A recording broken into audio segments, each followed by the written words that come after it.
Let me introduce myself. I'm Peter Askim. I am the artistic director of the next Festival of Emerging Artists. And also we are starting a new initiative called Next Fest Connects. And this is a response to all of the things happening online.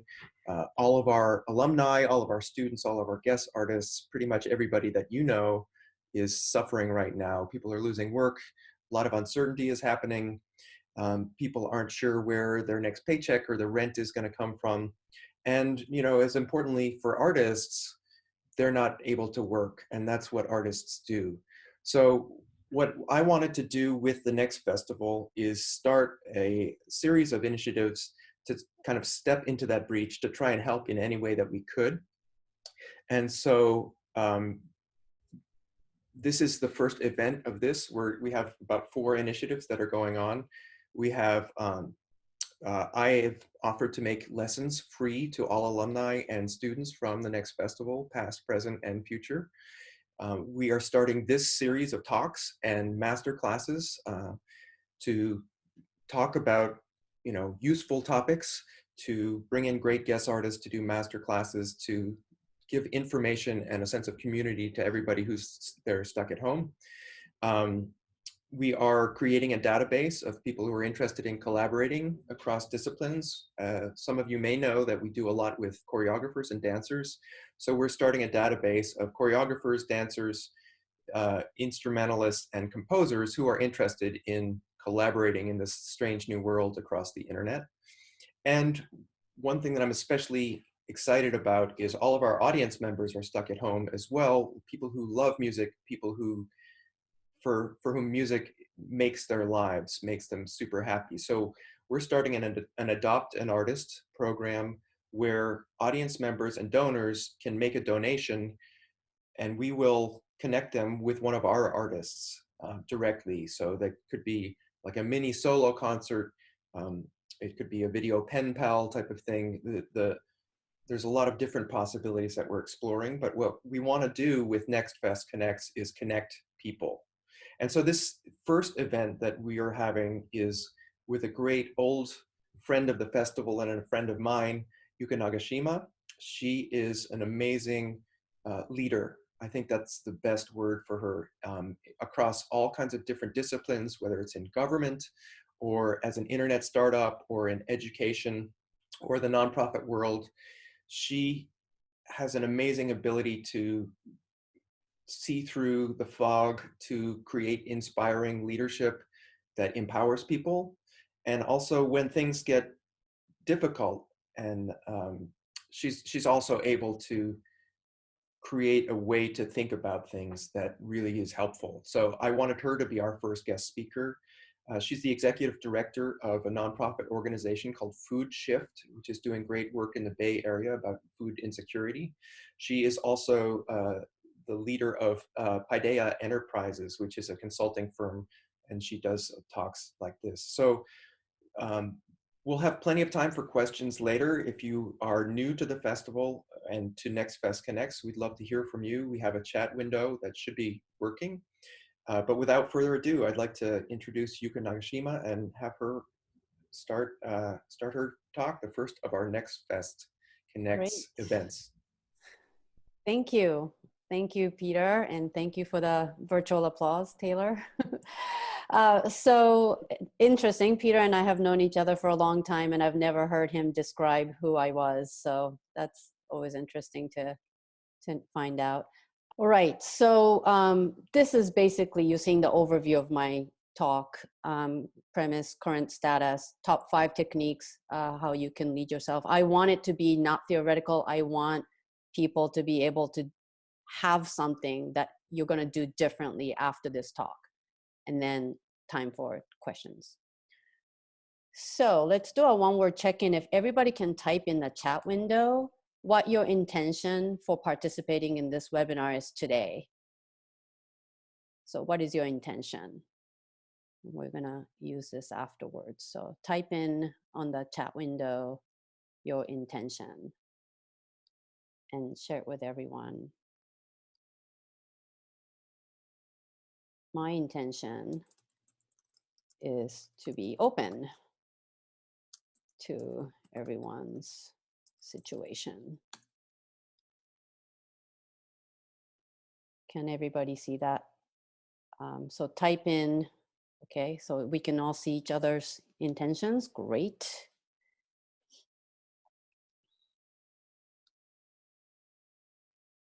And we'll talk more about the word intention because it is, I'm using it in a very specific way. And uncertainty is often associated with change. Change is something necessarily that we can't necessarily control.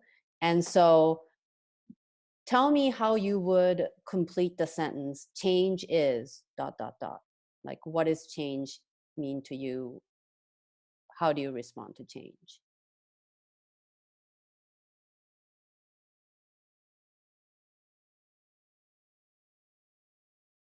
So somebody said change is opportunity. Great. Change is intimidating. Absolutely. And also an opportunity. Change is happening now. That's great. Inevitable. Great. Okay.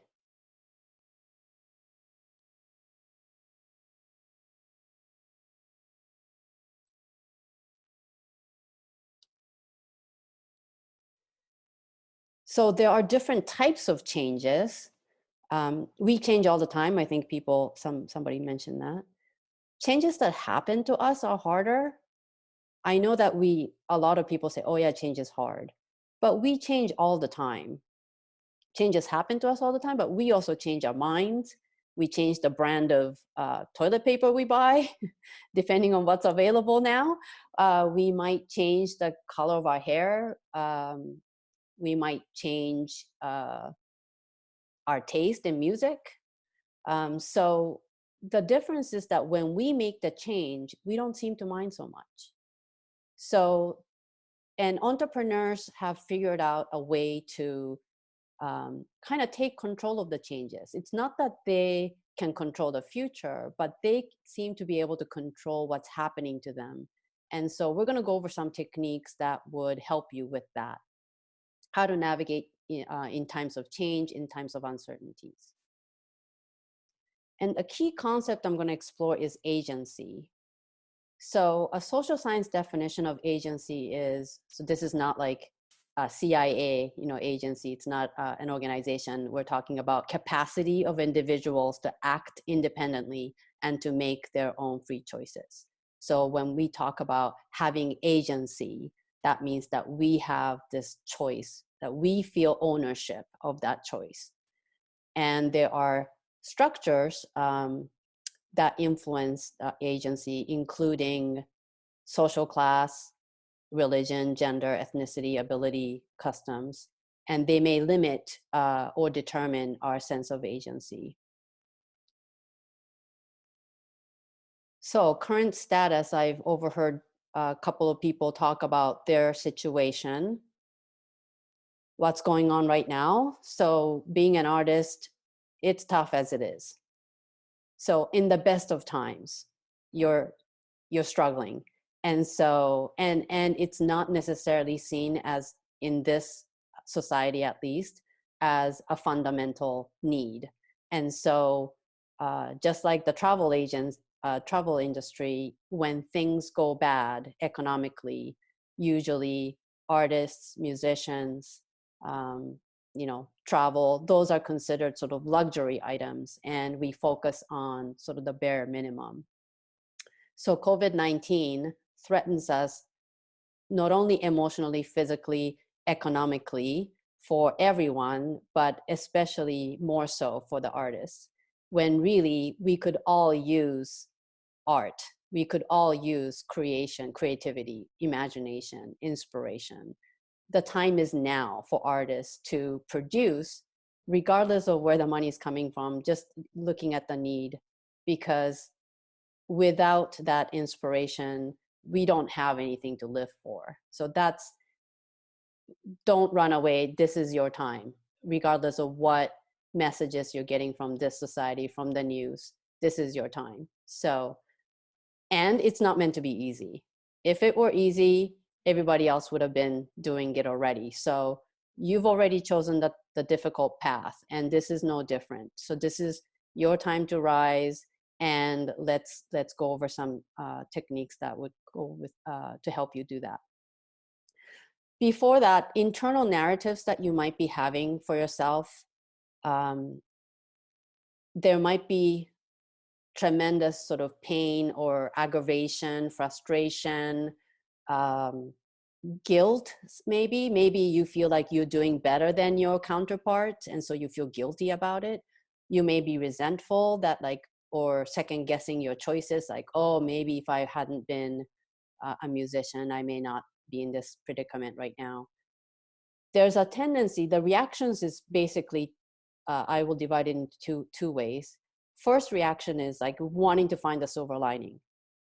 And some of us, especially ones who are more cerebral in our tendencies, can figure out the silver lining to any bad situation or any situation and try to understand making of the lemonade from the lemons.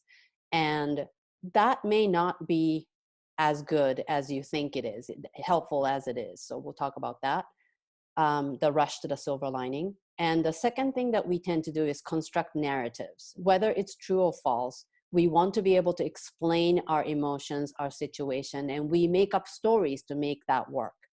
Those are very two natural human things that we do. So let me go over the silver lining part. So the physical sensation when we feel, whether it's guilty or depressed or in shock, what we need to do is really listen to it, because physical sensation is piece of information. So when you're talking to someone and they don't listen to you, you shout, right? You try to get people's attention. So, and you stop shouting when people turn around and go, oh, hey, how's it going, Katie? And then you can stop shouting. So physical sensation is really your body saying, like, I need to listen to me. And so you got to listen to it. So if you don't, rather than try to shush it. So if your physical sensation, and that's hard, sometimes we don't get to the physical sensation, we just have the narrative on top. So I got laid off, I don't have a job, I'm depressed, I'm mad, um, all kinds of other stories surrounding it. But what are you feeling exactly physically? So is your stomach acidic? Are you hunched over? Um, is your forehead tight? Are your hands clammy, or palms clammy? Are you making a fist? Is your shoulder shrugged up? What is it that you're feeling? And then kind of listen to it and acknowledge that that's what it is. Don't try to get rid of it, just sort of acknowledge. So imagine yourself in a lab coat, like a doctor, with a pad, and sort of like writing down. It's like, okay, headache, check. It's like, okay, tightness around the sinus, check. So that type of objectivity. And don't rush to find a silver lining, because when your intellectual portion gets ahead of the game to your emotion, then what you're going to find is dissonance. And this is not the kind of good dissonance that you get in bar talk or whatever. In music, this dissonance is bad. The intellectual and the emotion dissonance is pretty harmful, is because you're not ready. Your body's not ready to let go of this physical information that they need to tell you. And you've already, in your mind, shut them out by creating a story or making it go away. So silver lining, not the best thing. An example will be, you're suffering because your grandmother just passed away. What you don't want is necessarily people telling you, oh, but she had a good life. Okay, well, that's a silver lining. She had a good life. But maybe you just want to mourn now. And for you to have that silver lining isn't going to allow you to mourn fully, if that makes sense. Secondary arrows is a concept in Buddhism where the cause of the pain, the root cause, is the primary arrow. So say, again, you got laid off, that's your primary arrow. Secondary arrow is the negative reactions that we create on our own. So that's up to us. So we have the agency to have secondary arrows or not have them. So the secondary arrow might be, if only I hadn't done X, I would still be employed. Or like I felt like, oh, if I only when, like if I got enough sleep last night, I would have paid more attention and I wouldn't have fallen. So those are all negative in terms of if things have already happened, you can't really change. So these are just things that are making you hurt more. Like it could be adding embarrassment, like, oh, or regret.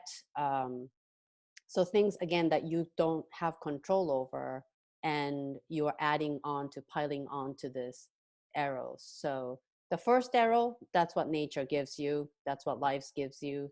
That's okay. We have to grin and bear it. The second arrows you can control. And understand that the roots of discomfort can come from different places. So grief is something that we don't associate discomfort with, but a lot of the times when we feel discomfort, it is coming from grief. And that's important to understand. Or guilt. It could be imposter syndrome, where like, oh, who am I to be here? Who am I to be paid? Who am I to, keep a job? Or a lack of sense of belonging. So all of these things could be contributing to discomfort. When you feel angry, then it could be that it is a violation of your values. So something is happening to you and you feel deeply and you're angry. Rather than just feeling angry, understand and recognize that it may be you're reacting that way because it is violating one of your values. And that's a great piece of information to have, because to have agency, you should know your values. We'll talk about that more later. Okay, so techniques to manage, you got to start where you are. Whether you feel completely torn, exhausted, confused, that's fine. You don't need any preparation. You start where you are. Things that you can do today and beyond, I'm going to give you techniques that require no permissions from anybody, no cost, no gears you have to buy, nothing you have to buy, no software you have to buy, and no excuses. So let's get started. Number one technique is to stay in the now. I think a lot of you must have heard this before. To be in the now, it's easier said than done. So I illustrate this with a butterfly. So butterfly has two wings. You have the future wing, like our mind wanders to the future instead of now. And then it goes back and forth to the past and then the future. Like, this is what I want in the future. This is what I'm planning. This is what I should be doing in the future. To the past, like, oh, I wish I hadn't done this. My past is dragging me. I wish I had taken this class, then maybe I would be in this situation right now. So we flutter by like a butterfly. We wander from past, future, future, past. And it turns out that this proportion, maybe this graphic is not quite right, but at least 70% of the time is spent in our thoughts, not thinking about now. So our minds are in the future and in the past 70% of the time. So we're only thinking about being now 30% of the time. And so how do we deal with that?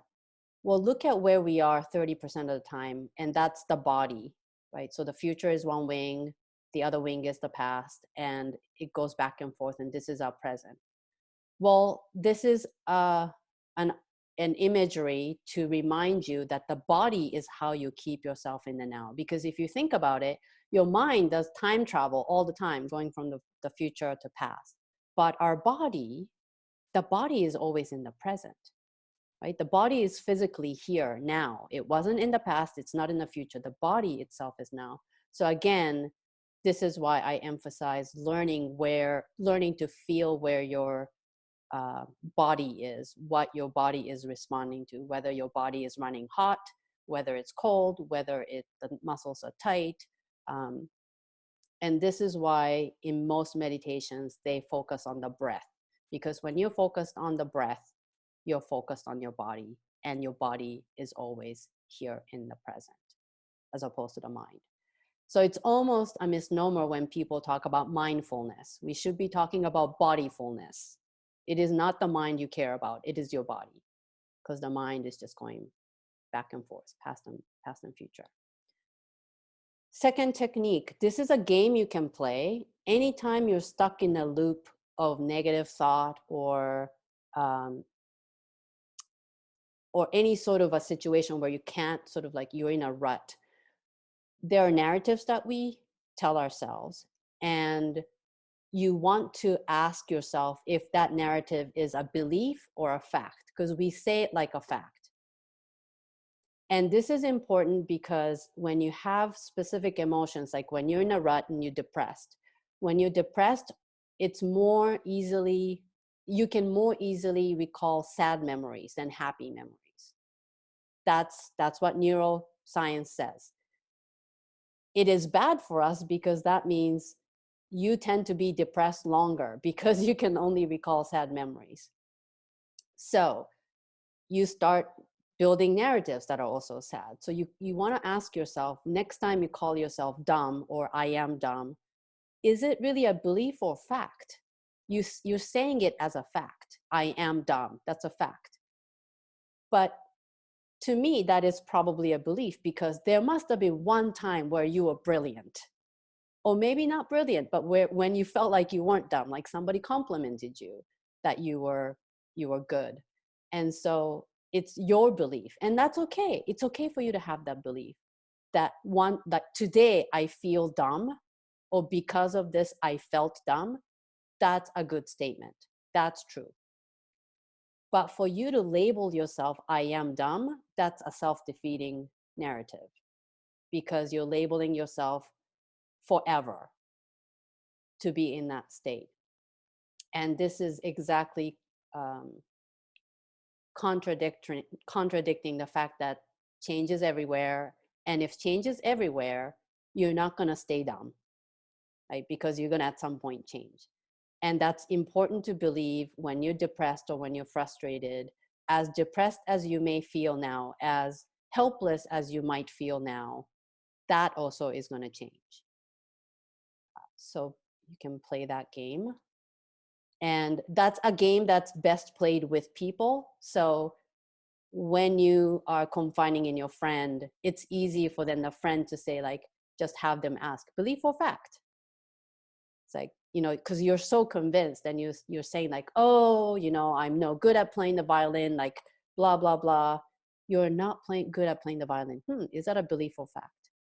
And if it is a belief, you want to restate it as a belief, because that's okay. It's okay for you to have that belief, but it's not a fact. So every time you find yourself and your friends talking about their belief as fact, then challenge them and see if they can change that, because mind is powerful. We can change our minds, but we can't change our minds if we keep feeding it garbage, if we keep feeding it facts as even when they're just really beliefs. Be intentional. So I asked you what your intentions were at the very beginning, because that gives you agency. And key techniques to have agency is that you're willing how you will be versus what you want. So intention is not a goal. So a difference between intention and goal would be, a goal for this webinar for you might be to learn something new. That's a great goal. But if you're really being picky about your intention is something that you already have, that you show up with. Goal by definition is not something you have yet, right? Because otherwise it wouldn't be a goal. So goal is aspirational. Goal is something you want to have, but intention is something you already have that you bring to the table. This is how you show up. So your intention, if your goal is, I want to learn something new from the webinar, how should you show up so that you would most likely learn something from the seminar? So it could be open-minded, it could be listen intently, So those are things that you can do because that's what you bring to the table. Whether you end up learning something from the webinar or not, that's a goal, and you might not have control over it. So if you are hoping to network in this webinar and have one artist that you are going to collaborate with, well, that may not happen. That's okay, that's your goal. So your intention then is to be as open as possible. Your intention may be to be friendly, because that's something you can do. There's no goals attached to that. Does that make sense? We can go over that more if I'm not making sense there. Keep going. So one way for you to be intentional, which is to really reinforce your agency, is set an intention for the day when you wake up. When you wake up, say what you want to, how you want to be. Not what you want to accomplish, but because you might not be able to accomplish it. But you can commit yourself to showing up in exactly the way you want to show up. So set your intention for the day. You can also set your intention before a specific challenging task. And that's, we can talk more about that, but that's called setting up like a success metrics for yourself.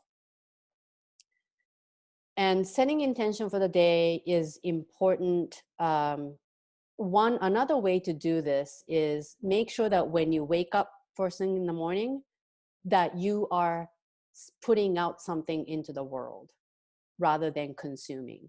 So you are producing, creating, you're giving versus you're receiving, you're reacting, you're consuming.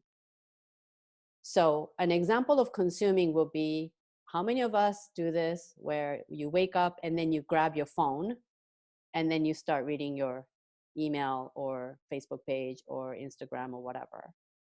Okay, be honest. I know that's one of the things that I'm tempted to do, and I often do, but that's consuming. So I'm letting the world kind of set who I am. I'm letting the world set the tone. So even if it's small, I can give something to the world, put something out into the world. It could be a yoga pose. I could do that in bed. There are plenty of reclined poses in yoga that you can do. So I'm putting that into the world. I created that figure. I am putting that into the world. I'm doing it. It's me. For artists, it could be doing scales, practicing a new piece or an old piece. It doesn't matter, but you putting something, you producing, you creating something into the world. And just doing that first thing in the morning intentionally, that you're putting something out into this world, that triggers a chain reaction that you'll be thankful for. Leave a body of work behind, leave your mark. So this also affirms your agency to have a work product. So in this time, you might be looking at a lot of volunteer work. You might be looking at helping out other people. What will be helpful is to have some evidence, some document, some work product that can reflect on you that you've done something. So an example I'm giving here is that if you're teaching some kid as a part of your volunteer work, if you videoed it, that would be a body of work that you can share with other people or to remind yourself that you did it. If you had written out a curriculum for that volunteer work, then you have that curriculum.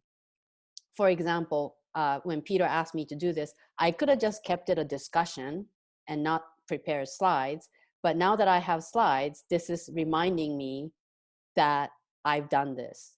And I can build on it. Once you have something concrete, an artifact in the world, you can manipulate it, you can improve upon it. So leaving a body of work is important because that's also how you exercise your agency and also leave your mark. Like, what is my value? If somebody else did the same exact presentation as me today, it would look different. So how is mine different than theirs? What values am I infusing this presentation with my values? So speaking of values, a lot of us feel like when you don't have a choice or when things, so many options are out there, it's hard to decide. One of the key things I tell the executives that I coach is that if you're true to your values, then those decisions just sort of like fall out of the sky. And I've made odd decisions or things that people feel were very odd, say career moves. I was first a teacher, a high school teacher, and then I was a startup co-founder in tech startup, and then I worked for government, uh, and now I'm leading a nonprofit, and I've done consulting. So none of this makes sense. But the underlying values that I realized after the fact, um, spending 2 dark, long winters in Denmark and doing some self-analysis, I realized that no, the career path totally makes sense because they are completely consistent with regards to my 2 values, which are stand up for the underdog and build capacity in others. And so if you look at the what of my career, it doesn't make sense at all. You know, educator to entrepreneur to small business owner and government bureaucrat. But in every career that I've had, every job that I've had, when I was a teacher, I wasn't just teaching, I was creating a curriculum so that more girls could take physics, would be interested in taking physics. So I'm fighting for the underdog and I'm creating capacity in the school and in the students. Um, when I was doing government work, it was economic development. So by definition, I am creating capacity in our communities to create more wealth. So again, it makes sense, and making sure that the most vulnerable in our communities benefited from that economic development. So you can see, and I won't give you the whole thing, but pretty much every single thing that I've done, even today, Peter asked me to do this. I could have said yes or no. It made sense for me to do this because I'm building capacity in all of you that hopefully you can take this and make something and be a better version of yourself or be a more productive version of yourself. So when you have values aligned, it makes you have deeper roots and anchor so that when the wind blows, you're not like, we're just swaying with the wind, not being broken and not being picked up, uprooted, and blown away. So values is what ground you. If you know your values, you can totally use it to your advantage.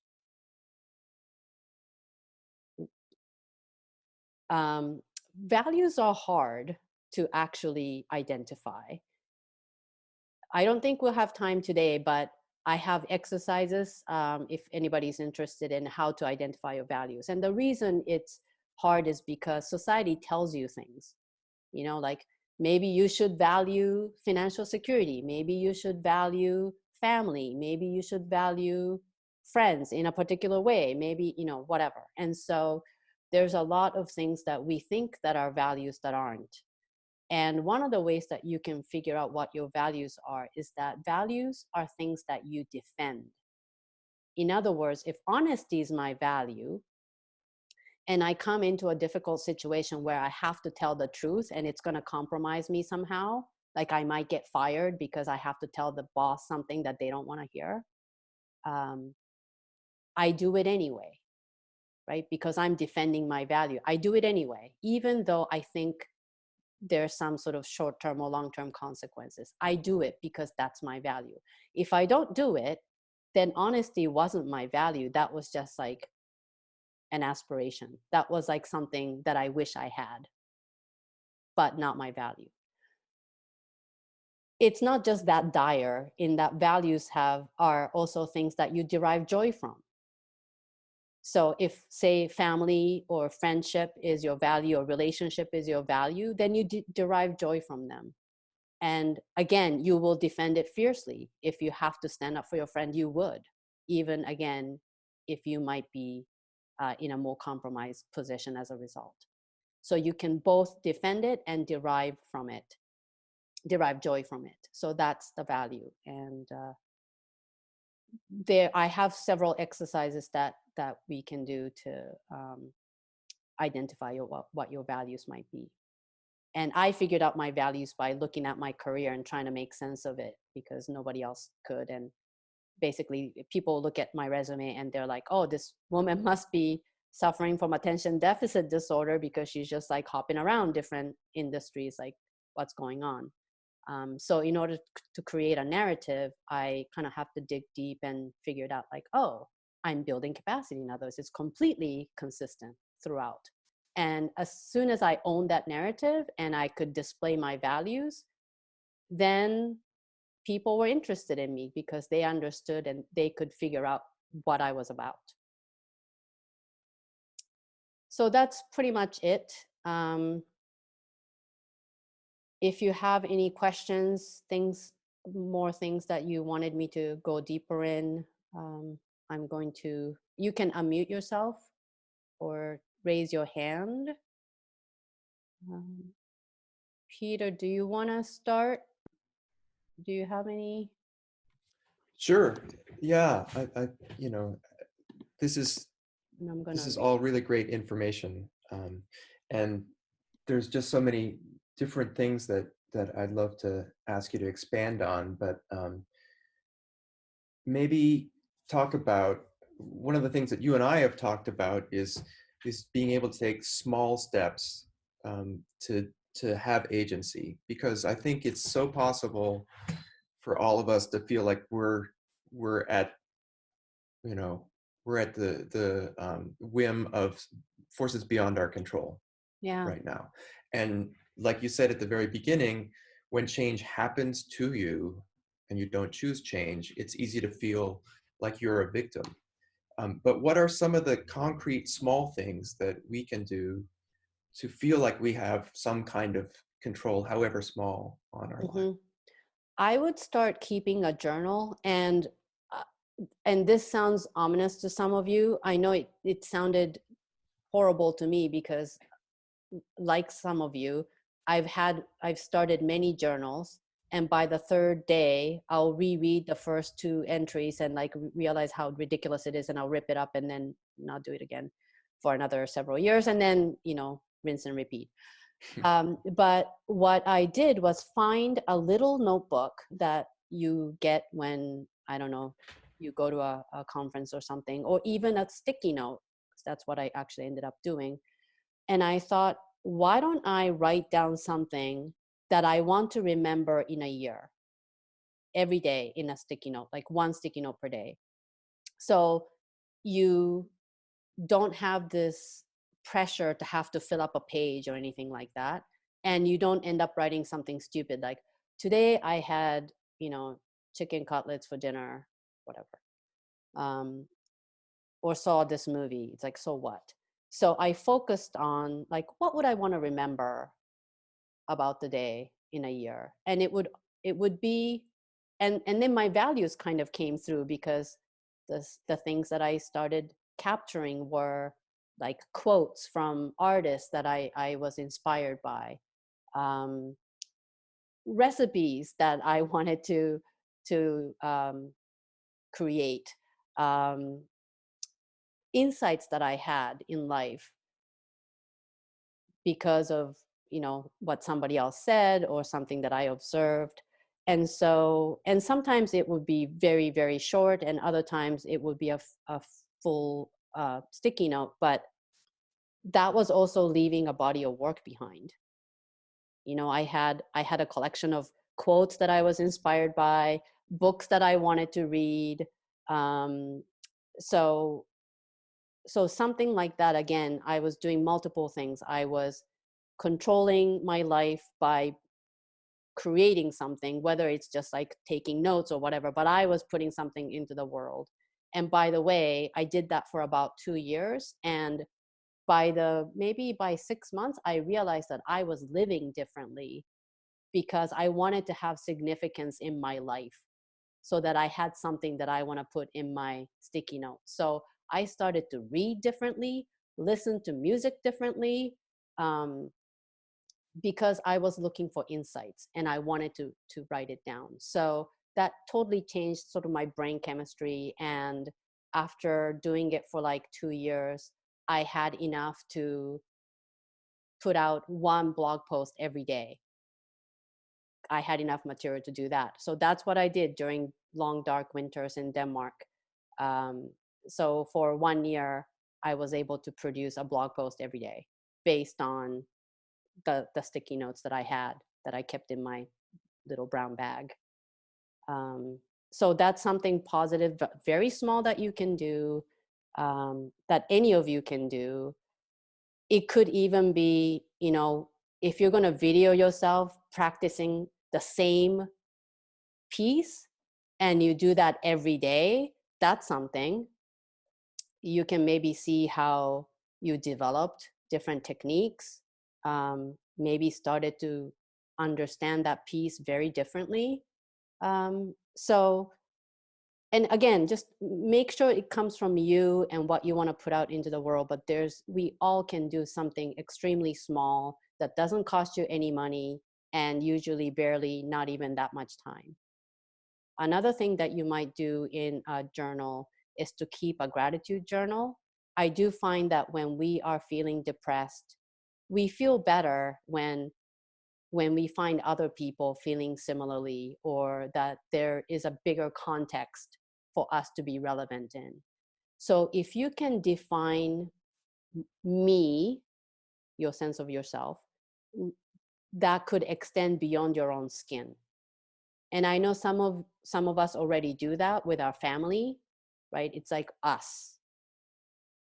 If you can extend your love and context and feeling of, belonging with your family to a bigger community, maybe it's the Next Fest family.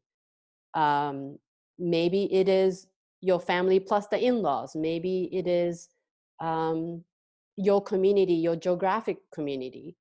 So if we can extend the definition of us as inclusive as you can, maybe it's the United States fighting against COVID-19. Maybe it's the global community fighting against this virus. So when you can expand that, I think you find that you can put your emotion in context and get a better handle somehow. Okay, I'm rambling on now, Peter. No, I think all those things are great, and just personally for myself, I think we have nothing but time now, all of us. When we really think about it, all of the things that we normally run around doing, most of them we're not doing, and so we also have no structure. So Yeah. the idea that we would do this one thing every day, that actually doesn't really take that long, but normally it's so easy to find an excuse not to because we have to go someplace. We don't have to go anyplace anymore. In fact, we can't. So it's also a great way to provide structure, maybe. Yeah.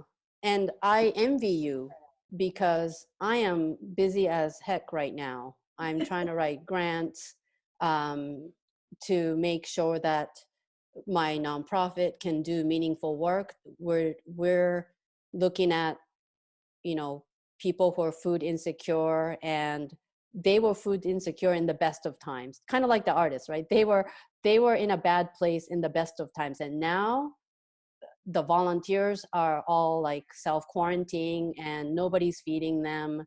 um, they don't have access to food or jobs, and so I am super busy right now, and I wish, and I wish I had the time to be more reflective and be able to document that, the emotions that I'm feeling, um, the observations I'm making. So, and I'm sure I wouldn't feel that way if I had all the time in the world. I'm sure if I had all the time in the world, I would be envious of being busy.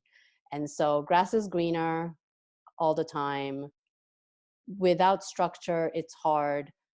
It is a good time for you to take stock of yourself, sort of run an inventory. So one of the things that you might want to do is do those like free self um, analyzing quizzes. And I don't like a lot of them because they try to say so much about who you are as a person. I like ones that just talk about something very narrow. So I like ones, I like, for example, the tendency quiz, and I can put up a link later. Tendency quiz is good because it gives you, you just answer a bunch of questions, and the only thing they're measuring is how you respond to expectations. And many of us are obligers, meaning if the tendency, if the expectation is given externally, like you have an external deadline, then you tend to follow it. But if you only had internal deadline, like doing something for New Year resolution, and nobody knows about it, then you tend to fail. So most of us are obligers. If you just know that one aspect about yourself, then you can set yourself up for success in terms of performance. Because if you wanted to go to the gym every day and you aren't gonna necessarily follow through because you're an obliger and you need external deadlines, then you go with a friend. You know, you set it up because you don't want to let your friend down. There's an external responsibility. So then you do it. Or you post it on Facebook to say, like, I'm going to make myself accountable. I'm going to take a picture of myself at the gym every day. And so having that external expectation will make you perform better.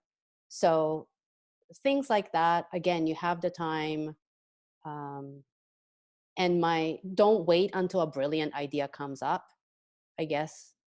I think that's one of the things that, you know, creative people are known for. It doesn't have to be quote unquote creative. You just have to put out something in there, something there out there, which is why I recommend just doing something small every day. Again, if it's practicing one scale, or there was this piece of music that really inspired you, but you know it's like too hard, fine.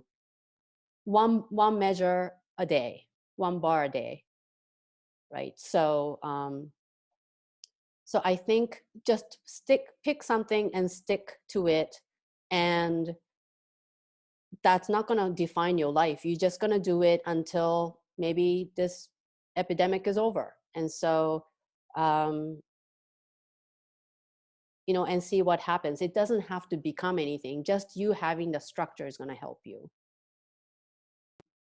Yeah, that's great. I'd love to see if we have questions from other Yeah. people. Do you want to unmute okay, let's see. Are you setting them free now? I've been Actually, I don't released want from to our do that because shackles. people Yes. can unmute themselves. Speak. Taylor, do you have a Speak. question? Do it. Yeah, I find myself thinking about this kind of mindset a lot recently with given events in my life and everything. And I always like, especially what really resonated with me was like when you were saying goal setting and different things, like making accountable things. It's like realizing as an artist, what do I have that makes me unique? What is my voice? What are my skills? What gives me drive to do this as a career choice, and what do I want to be giving out to, patrons, audience members, people that, don't like me, that still, like, what can they get from it, something like that. Um it's like it's like having the good intention, but then trying to figure out how to start the idea on a blueprint for a bridge to get to the first stepping stone is Yeah. always like that first struggle. And even like after getting, maybe a step or two in, it's like it's always a gnarly path because it never goes the way you think. You can never get from one, A to B. It's always A, then A prime, and then like a double prime, and it keeps going, and then you end up somewhere, but it's not necessarily where you thought a lot of times. And I find myself, I always get off track a lot. Lately, it seems like I've been making a lot of excuses. At least I feel like I have. I don't know if it has Okay, so I'm going to factual or challenge you yeah. right now in one of the things that we talked about, which is belief or fact. So you Yeah, said you that's get off track. Are you really getting off track, or you just don't know how to, you haven't just connected the dots yet? I mean, So one example is I wanted to do more with electronic composition and things like that, so fusing styles, and I haven't gotten a license for like a software, Mm, but that's like buying gear. Um, did start working with like loop pedals, and getting my old equipment I had purchased back out and mixing and doing a bunch of stuff that way. So I mean, that was a step forward into what I was doing, and I reached out to a friend who is currently writing a piece for me with electronics. So I mean, it's like I've done steps like that, but it's interesting to that's kind of good. take a step back and think, where am I versus where I want to be, I guess. I feel like I get Yes. lost in the process. Yeah, and the way to not get lost in the process. By the way, getting lost in the process is also good. Like that is what it is, and you're probably learning from that. So I would give yourself a break on that. In terms of if that's not what you want and you want to feel more anchored, then like you said, knowing where you are rather than where you want to be is the way to go. And I didn't even say this in this slide, but the favorite quote that I have um, is, what is the best way from point A to point B? The best way from point A to point B is to truly be at point A. And it's one of those like Hmm. Buddhist koans, which means that they sound contradictory. It doesn't sound right. Like, wait, the best way to point B is to be at point A. But if you can really be at point A, then point B materializes. Meaning, for example, you think that you need to go to Paris. And if, so that's your point B. And then you ask yourself why. Like, what is it that, who are you? And what if you are a very romantic person wanting to have, wanting to share that great time with your partner? And if you understand that, and that's where you are at, then you know that Paris doesn't have to be the only destination. Hmm. If you wanted to have, if your true root purpose was to have this romantic time, you could go to Napa, you could go to whatever your neighborhood like cute community that has an breakfast and bed and breakfast. So, and then if you know where you are, then you also, even if Paris really is the destination, if you don't know where you are, you don't know whether you should be taking a train or a boat or what ticket you should be buying, because you don't know the from. You know the to, but you don't Yeah. know the from. So I would say taking stock of your own is incredibly important for that. Yeah. Thank you. That's great. Anybody else? And I can also share. Um, I'm formulating thoughts. Um, um, yeah, I think, well, and this is coming from, someone who's purely teaching arts entrepreneurship. And I do definitely feel like if I'm thinking about that, just because that's where my mind always goes, like this taking a moment to take stock and figure out what you are really about, what you really want to do. I mean, the situation we find ourselves in, as long as, being able to eat isn't too much of a distraction from that, but, can kind of serve a little bit as a retreat. I mean, we are retreating from the outside world, to an extent, or at least engaging it in a different way, in a more technological way. And I think that makes a lot of sense. But then the question is, at some point, all of the answers aren't within. At some point there has to be a link to what's going on in our environment. And, yeah. and that's, I mean, it's weird. It's hard because the environment looks so different right now, So, but I do, I mean, I've had, I was struck by your comparisons to grief, because I've had so many conversations the last couple of weeks with people in different circles, not necessarily art circles or, school circles, but just saying, I think what I'm really experiencing right now is grief, you know, and you know, kind of cycling through such a wide range of emotions and, you know, denial, you know, I mean, we're very quick to yell at people for, you know, not socially distancing, but some of that is denial, some of that is, Mhm. you know, anger, Coping, you yeah. know. So I mean, we do have to deal with that first, you know, I think. So I appreciate you saying that, but those are just, it's like a jumble, but those are just kind of my jumbled thoughts right now. Thank you. I Yeah, appreciate that. sure. And I will let you know that one of the things that I didn't do, which I wish I was able to incorporate in my life earlier, was that there was a period of time where I couldn't find a job when I came immediately back from Denmark, because I kind of came back prematurely. And so I hadn't activated my network. I wasn't really going to be looking for a job, but I was then put in a place where I had to look for a job. And it was really stressful. And I realized that like it would have been so different if I told myself I was giving myself 6 months. I was giving myself 6 months. I know that's privilege that, you know, I was able to give myself 6 months, but I ended up not having a job for 6 months. It would have been better if I told myself that I was going to use the next 6 months for X, you know, because if I knew I had 6 months, I would have taken a course or I would have done something, I would have traveled. Um, and then at the end of 6 months, you know, I had a job. And then I had quote unquote, wasted the last 6 months just like being stressed about not having a job. But none of my activities were really stacking up to get that job anyway. So the job that I got was a complete fluke.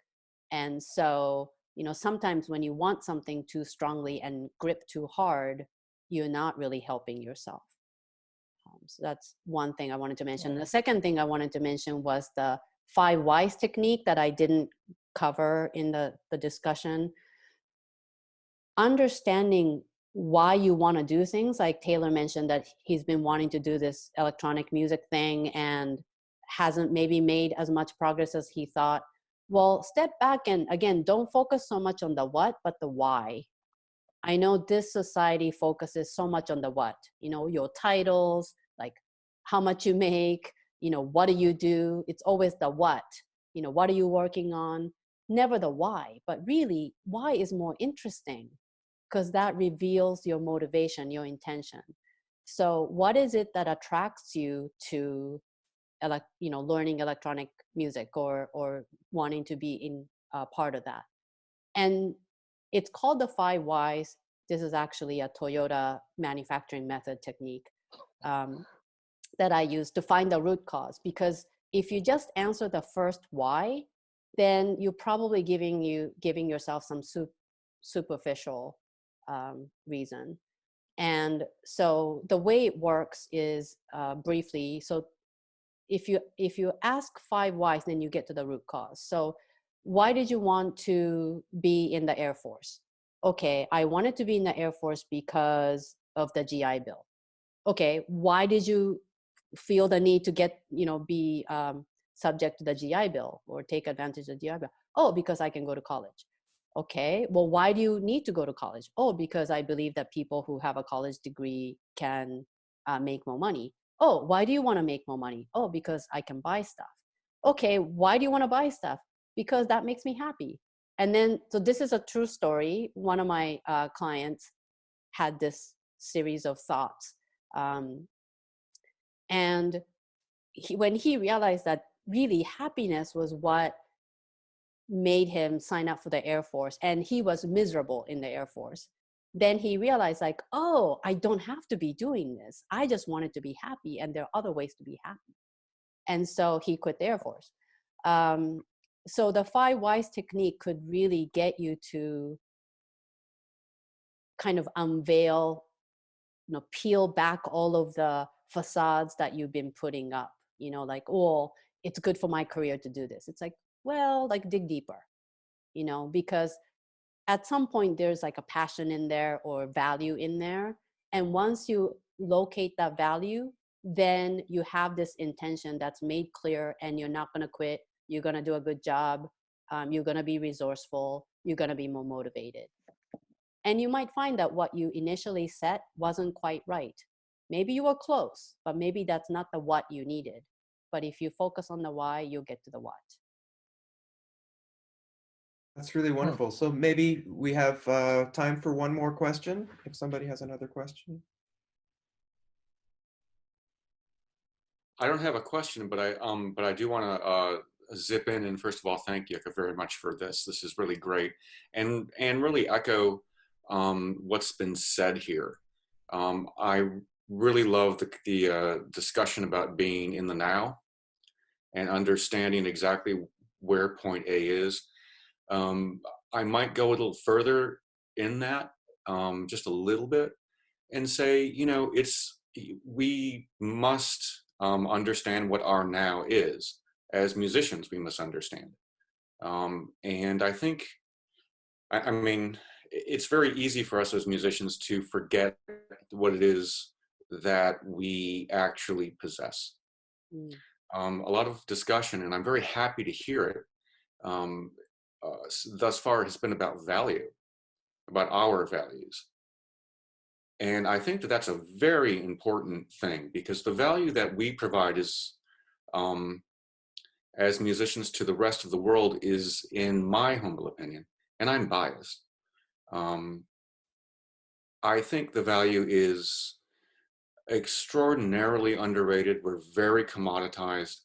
The best minds in the Western world still haven't figured out, I mean, for thousands of years, still have not figured out exactly what it is we do to people. We actually possess a tremendous amount of power. Because if you think about it, our here and now, what we do as musicians, is intangible. There are not many art forms really that create the intangible, right? I mean, you can't hold sound. Sure, you can hold a musical object, but you can't hold the sound. You can't hold the timbre. That is an extremely powerful thing, and I think that from my brief discussions with other musician friends as well, I think we're all trying to come to an understanding of what our power in society actually is.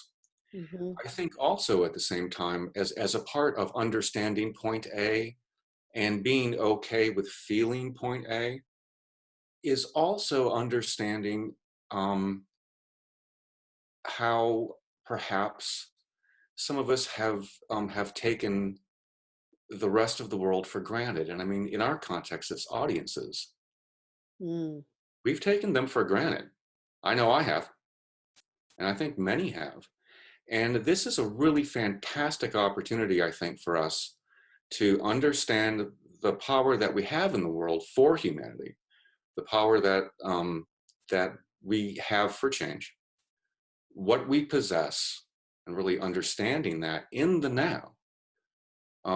That's why, you know, in a way, again, speaking from an entrepreneurial, as an entrepreneurship instructor, I think that this is a really good time. In short, I think this is a really good time for all musicians to start thinking about their art and their audiences differently. Mm-hmm. You know, understanding point A, and I totally agree, is really important. If you're feeling anxious, you should feel anxious, and it's okay. And until you really understand that, point B will be a struggle. Just like you said, I totally agree with you. And I just want to end this little bit by saying, one of my favorite books that I've ever read, and it was the first pieces of Eastern philosophy that I ever read, was the Tao Te Ching. And the first line, at least in the translation that I read in school, was the Tao is not the Tao. You know, the way is not the way. And how entrepreneurial is that? You know, no matter your intention, the world will change it. And, you know, we have to be ready for it. I mean, if you don't bend with it, then you lose opportunity. If you don't bend with it, then unfortunately, I think, we as musicians, we're really good at holding on to stuff, I mean, we know what a brev is, we can hold on to stuff. Yeah. And yeah, and turning a brev into an eighth note is a lot of work. Yeah. And that might be a good time to really understand what we do to stop taking our audiences for granted, and to really understand the value that we provide. I think that's unbelievably important right now. And I think if we don't, I think we're going to lose the opportunity. We're going to lose the opportunity to communicate our role in society. And our role in society, millennia after millennia, it doesn't matter the culture. It just has continued to go on. It's continued to go on. So, so we will go on. I certainly urge everyone, as I'm sure Peter does and everyone else does, to follow what we're supposed to be doing. Because after all, if we are put here to help change the world with our art, with our skills that we take for granted, as many of us do, then we have a responsibility to do our part to make sure that that we can change society in the way that we're supposed to. So thank you, Yuka, very much for your thoughts. I think it's really fantastic that you're doing this.